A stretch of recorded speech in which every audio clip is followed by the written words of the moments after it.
Assalamualaikum warahmatullahi wabarakatuh. Waalaikumsalam warahmatullahi wabarakatuh. Perkenalkan, kami dari kelompok P5. Di sini saya sendiri bersama Wisri. Sebelah kanan saya ada. Halo, nama saya Abdurrahman. Saya di sini akan menjelaskan tentang filosofi proyek. Selanjutnya, Nama saya Dwi Arianto, saya akan menjelaskan tentang kaitannya dengan BK. Saya Muhammad Sofyan menjelaskan tentang apa itu P5. Dan saya Mira Novianti sebagai penutup. dan ini adalah hasil Karya kami. Selamat menonton. P5 atau kepanjangan dari Proyek Penguatan Pelajar Pancasila.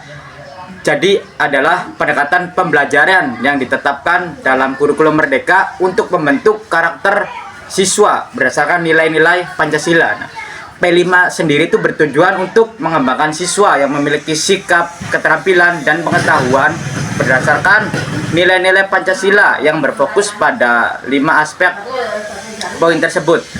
5 pelajar Pancasila adalah itu, yang pertama beriman, yang kedua berteladan dan gotong royong, ketiga kreatif, kritis dan mandiri, keempat berpikir global, bertindak global, yang kelima itu peduli dan bertanggung jawab. Nah, dalam P5 ada beberapa tema. Nah, tema yang kami ambil untuk P5 ini adalah gaya hidup berkelanjutan. Baik, kita akan membahas tentang filosofi dari bunga dahlia yang tersusun dalam proyek P5. Bunga dahlia seringkali dikaitkan dengan keindahan, kekuatan, dan keteguhan. Dalam berbagai budaya, bunga dahlia melambangkan kekuatan dan keberanian, serta rasa syukur dan keindahan yang penuh dengan warna dan variasi. Beberapa makna filosofi bunga dahlia meliputi keindahan yang berbeda, yakni dahlia dikenal karena kelopaknya yang berbentuk berlapis-lapis dan berbagai warna yang cerah. Ini bisa melambangkan keindahan yang unik dan penuh variasi, mengingatkan kita untuk menghargai perbedaan dalam hidup. Kedua adalah keteguhan dan kekuatan. Bunga ini juga dianggap sebagai simbol kekuatan karena tumbuh dengan kokoh dan tahan lama meskipun menghadapi kondisi yang beragam. Hal ini mengajarkan kita untuk tetap kuat dan tabah menghadapi berbagai tantangan. Kemudian ketiga adalah rasa syukur. Dalam beberapa budaya, bunga dahlia dipilih karena simbol rasa terima kasih dan penghargaan, menunjukkan betapa berharganya seseorang atau suatu hubungan. Kemudian keempat yaitu keabadian dan penghormatan. Dahlia juga melambangkan keabadian dan penghormatan yang mendalam, seringkali dikaitkan dengan kenangan dan penghormatan terhadap orang yang telah meninggal, serta hubungannya abadi. Nah, dengan berbagai warna dan bentuk yang dimilikinya, bunga dahlia mengajarkan kita untuk merayakan keindahan yang ada di dalam keragaman dan mengingatkan kita akan pentingnya kekuatan dalam hidup. Tentu, bunga dahlia yang terbuat dari plastik resek daur ulang dapat memiliki kaitan yang kuat dengan bimbingan dan konseling, terutama dalam konteks pemahaman nilai-nilai seperti ketahanan, kreativitas, dan keberlanjutan. Berikut ini adalah beberapa kaitannya dengan bimbingan konseling. Yang pertama, ketahanan dan perubahan. Seperti bunga dahlia yang melambangkan keteguhan dan kekuatan, bunga yang terbuat dari plastik resek daur ulang juga dapat menunjukkan pentingnya ketahanan dalam menghadapi tantangan.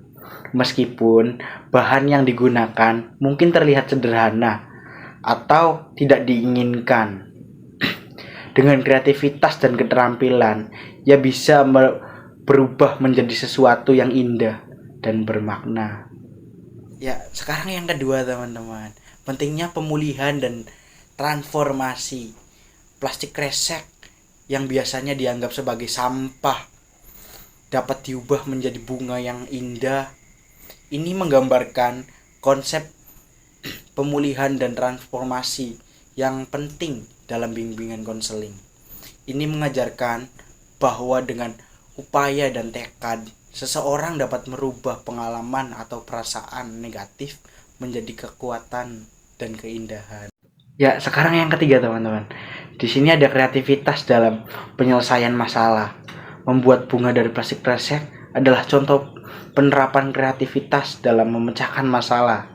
Dalam konteks bimbingan konseling, ini dapat mengajarkan klien untuk berpikir kreatif dalam menghadapi kesulitan mereka, menemukan solusi yang tidak biasa dan konvensional, untuk tantangan yang mereka hadapi. Sekarang yang keempat, di sini ada keberlanjutan dan tanggung jawab sosial. Penggunaan bahan daur ulang dalam pembuatan bunga juga mengandung pesan tentang keberlanjutan dan tanggung jawab terhadap lingkungan. Ini bisa menjadi cara yang baik untuk mendidik klien tentang pentingnya menjaga lingkungan sambil juga merawat diri mereka sendiri.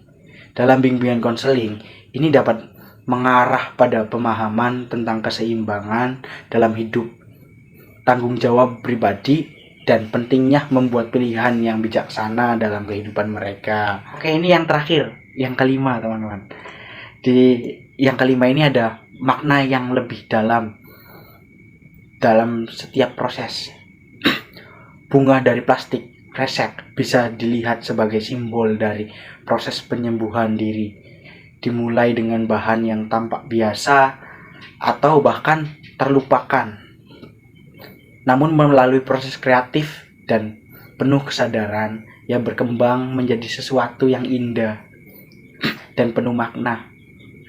Ini dapat membantu klien memahami bahwa proses konseling adalah perjalanan untuk menyembuhkan, merawat, dan mengembangkan diri mereka menjadi individu yang lebih baik. Ya, sekarang secara keseluruhannya penggunaan bunga dahlia dari plastik resep daur ulang ini dalam konteks bimbingan konseling bisa menjadi alat yang kuat untuk mengajarkan nilai ketahanan, kreativitas, transformasi, dan keberlanjutan. Jadi kesimpulannya, P5 dalam kurikulum Merdeka bertujuan membentuk siswa dengan karakter berdasarkan nilai-nilai Pancasila, meliputi 5 profil pelajar. Yang pertama, beriman, gotong royong, kreatif, berpikir global, dan peduli sosial. Tema-temanya mencakup keberagaman, lingkungan, kewarganegaraan, kreativitas, dan kesehatan. Dalam prakarya kali ini, kita kan tadi membahas tentang bunga dahlia dari daur ulang plastik resek yang terkait dengan bimbingan konseling, bahwa mengajarkan tentang ketahanan, kreativitas, dan transformasi diri. Prosesnya menggambarkan pemulihan dan pentingnya berpikir kreatif dalam menghadapi tantangan. Secara keseluruhan, keduanya mengajarkan nilai-nilai ketahanan, keberagaman, dan tanggung jawab sosial. Seperti yang sudah dijelaskan oleh teman-teman tadi, kami di sini menggunakan bahan-bahan bekas atau bahan-bahan yang sudah tidak dipakai, seperti stik es krim, kantong kresek bekas, kawat bekas, dan juga lem yang sudah tidak dipakai. Sekian dari kami. Wassalamualaikum warahmatullahi wabarakatuh. Bye-bye.